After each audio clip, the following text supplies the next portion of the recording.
Have you ever just needed some fatherly advice? Well, the whole book of Proverbs is that, but this section in particular, that's the best way I can describe it. We're going to be talking about that today from Proverbs chapter 13.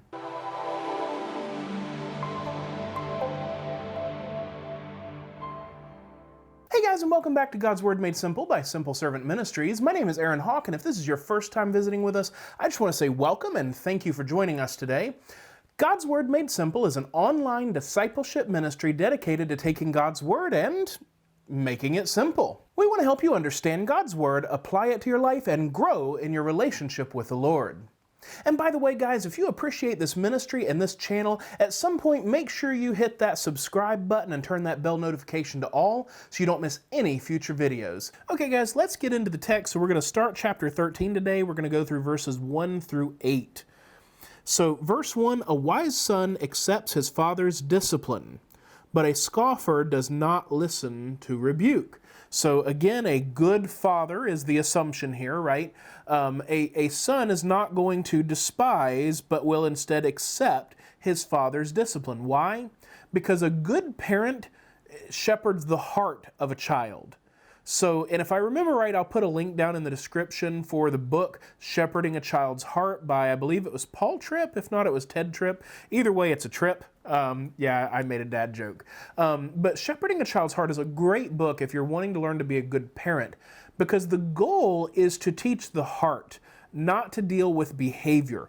When all we deal with is behavior, we are treating symptoms, not the problem. So a good father understands this, and a child that is wise will understand that the father is looking out for the child's best interest. And when you parent properly, in general, children will grow to understand this.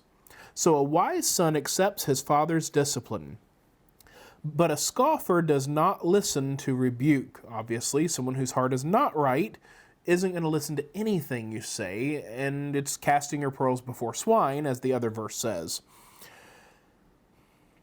From the fruit of a man's mouth he enjoys good. So when you speak good, when you are choosing to be kind, to be a peacemaker, and someone who spreads good things instead of bad things, from the fruit of a man's mouth he enjoys good. But the desire of the treacherous is violence. And man, are we ever seeing that to be true in modern America right now. I'm recording, today's date is August the 31st, 2020, during the coronavirus pandemic. And, you know, we've got all kinds of rioting and everything going on. And there is no goodwill, there is no good faith right now.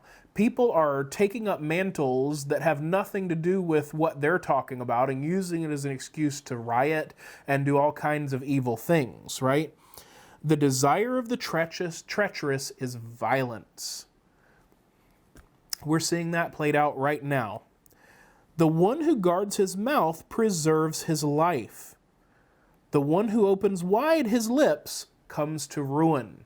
Right? So if you're that kind of person that just says whatever you're thinking, that's not wise, that's not mature. Now, that's not the same as not being honest. I struggled with that when I was young. When I was younger, I had no filter. Whatever I was thinking came out of my mouth, caused a lot of problems, hurt a lot of people, right?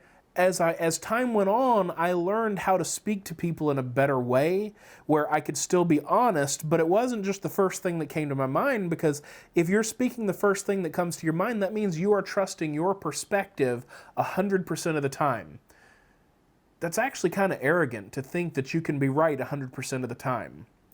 Take a moment, pause, gather the facts, and speak with a view to change things for the better, not just to have your voice heard. Verse 4, the soul of the sluggard craves and gets nothing. And a sluggard, of course, is a lazy person, somebody that doesn't want to do anything, right? The soul of the sluggard craves and gets nothing. Now, this is the natural order of things, right? And in the modern world, people that choose not to do anything can still benefit. But that's a different story for a different day. I'm not getting into the politics right now. Guys, bottom line, we are supposed to help people that need help, but we're not supposed to enable people that just want to be lazy. That's as much as I'm getting into that today. And that's all through the Bible with 100% clarity. I stand on the authority of God's word on that statement. You just need to read the Bible to understand that. So the soul of the sluggard craves and gets nothing, but the soul of the diligent is made fat. People who work hard, who put in the hard work, who do the hard work, they're the ones who are going to be rewarded in the natural course of things. A righteous man hates falsehood, but a wicked man acts disgustingly and shamefully, right? And obviously, someone who wants to do right hates it when people are lying and spreading falsehood. But someone whose heart is wicked, they have no problem acting within that wicked nature. It's just kind of a common sense statement. Again, we're seeing that played out in our country right now.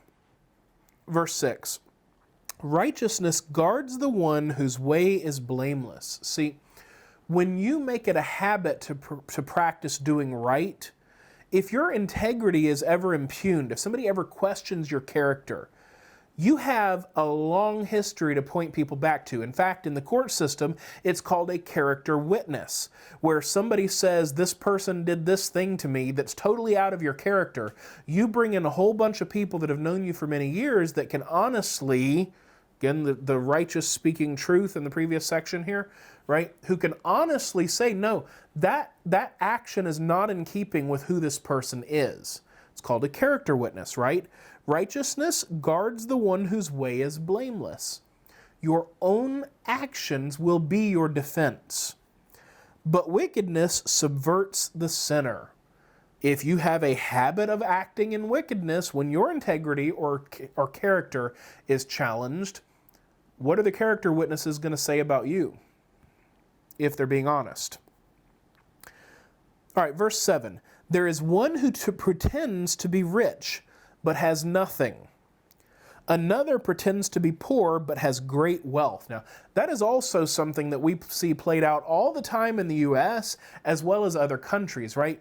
See, it's not uncommon for people that grow up with nothing, and I was one of those people. It's not uncommon for people who grow up with nothing to want to front. And I don't know if people still use that phrase or not, but when I was growing up, that's the phrase that we would use. In other words, they would want to put up the appearance of doing well. And that's why you see in certain cultures and certain people's way of thinking, right? They may not be able to afford groceries. They may not be able to afford decent housing, but they're going to have a really nice, fancy new car. They're going to have the best electronic, the best electronics. So maybe they have the best phone or the best whatever, right? And somebody looking at that logically goes, why would you spend money on that when you can't even provide the basics? And yes, that is wrong from a logical standpoint and from a stewardship standpoint. But the reason is because when you grow up with nothing, when you have nothing, you tend to be embarrassed by the fact that you have nothing. Now, I went through that some, but I'm not wired like most people. I wasn't overly embarrassed. I figured if people are going to judge me, forget them. I may not have worded it that nicely at that point, but that's essentially the way that I felt about it. But a lot of people, when they don't have anything, they feel very embarrassed. So they want to put on the front or the facade that they're okay, because where do you spend the majority of your time as a working American? Outside the house.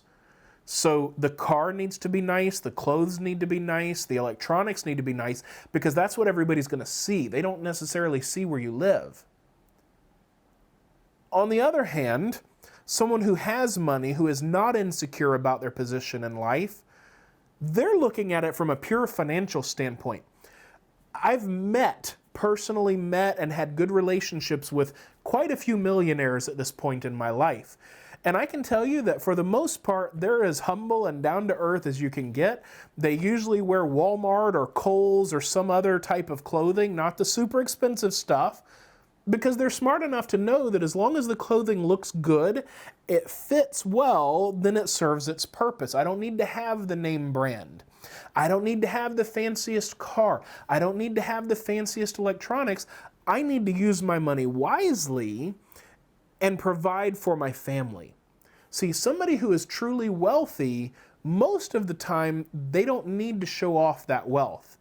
In fact, the French phrase nouveau riche means new blood or new money, right? It's the idea that somebody that inherits a large sum of money is going to spend it in a very flashy way versus old money. They may have nice stuff because it's been passed down for generations, but they don't have this need to show off how much money they have. It's kind of that same idea that's being picked up in here, and I think that's a big problem in our society and the world at large because it's a human problem. And it's something that I wish would be taught more in the lower income cultures, that they can and should not be embarrassed about where they are, and that they shouldn't need to feel the need to front like this.